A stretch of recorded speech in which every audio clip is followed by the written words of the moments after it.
Hi, I'm Shannon, Seery, an economist with Wells Fargo, and I'm joined today by my colleague, senior economist Michael Pugliese, to discuss the latest changes to our forecast. So Mike, clearly a lot has shifted in the last few weeks, so why don't you start off by just summarizing the latest developments for us? Yeah, thanks, Shannon. So a lot's changed since our February monthly economic outlook. And on the economic data side, things have looked quite strong, whether that's a labor market that continues to see pretty robust job growth or inflation that is moving in the right direction but still remains far above the Federal Reserve's 2% target, or consumer spending, which has continued to grow at a solid clip to start this year. But a week or two ago, some pretty big developments upended the economic data story. And those were the second and third largest bank failures in U.S. history. So going into those events, the Federal Reserve was really in a situation where prior to those bank failures, the debate was a 25 or 50 basis point rate hike at their upcoming meeting on March 22nd. More recently, though, in the light of these events in the financial system, there's been a tremendous amount of volatility and uncertainty.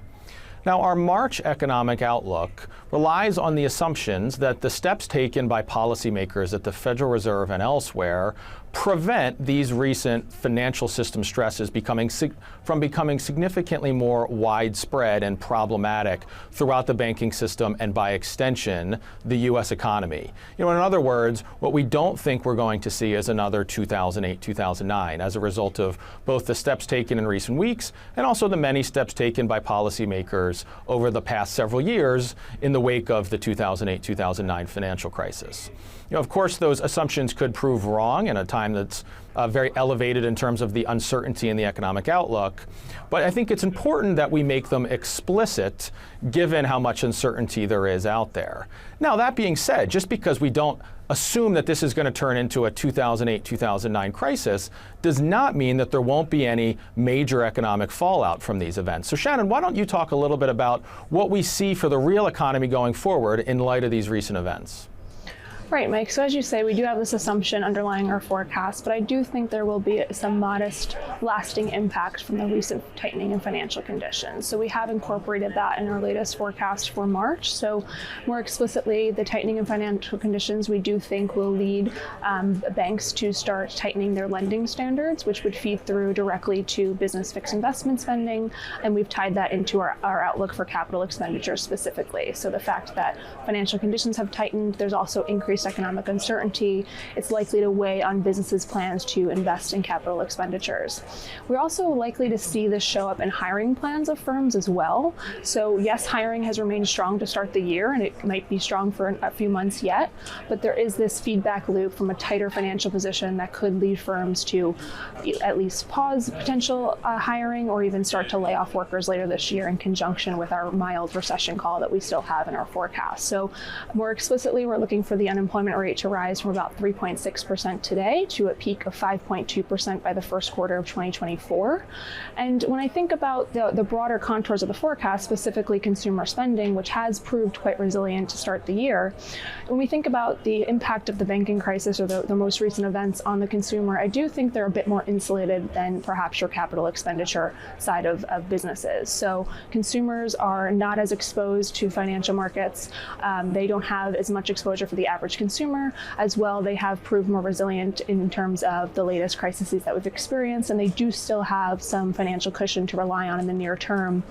So I do think it comes more down to the persistent inflation picture, as well as how they're viewing the job market in terms of their job prospects. That matters more for the consumer than the current banking crisis. So on that note, Mike, let me turn it back to you. What is our expectation for inflation? And more so, how is the Fed interpreting all of these events, and what are we thinking the terminal rate on the Fed funds rate will be now? Yeah, I think recent developments put officials at the Federal Reserve in a tricky situation where, on the one hand, the economic data argue for a fairly significant amount of additional monetary policy tightening, whether you're looking at just consumer spending or the tight labor market or elevated inflation readings or many of the factors you just highlighted, Shannon. Of course, on the other hand, there's already been a significant amount of monetary policy tightening, both with rate hikes over the past year and the Fed reducing their balance sheet. And the central bank knows that the impact of those policies occurs with a lag on the real economy. And of course, the last thing they want to do is over-tighten or create a policy mistake going into these very uncertain times, giving the banking system stress.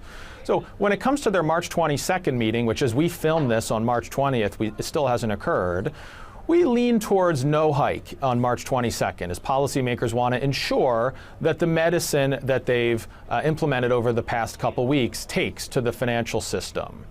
But frankly, we wouldn't be surprised if they do go 25 basis points on their March 22nd meeting. I think the more important takeaway is that in our forecast, which is that the effects of this financial system stress are negative but somewhat limited, we do think in the near term you're going to see more monetary policy tightening regardless of what they do at their upcoming March 22nd meeting. So we have 2 more 25 basis point rate hikes in May and June for a peak federal funds rate of 5 to 5.25. We think after that, through the summer and fall, they remain on hold as that monetary policy tightening starts to weaken the economy, bring down inflation.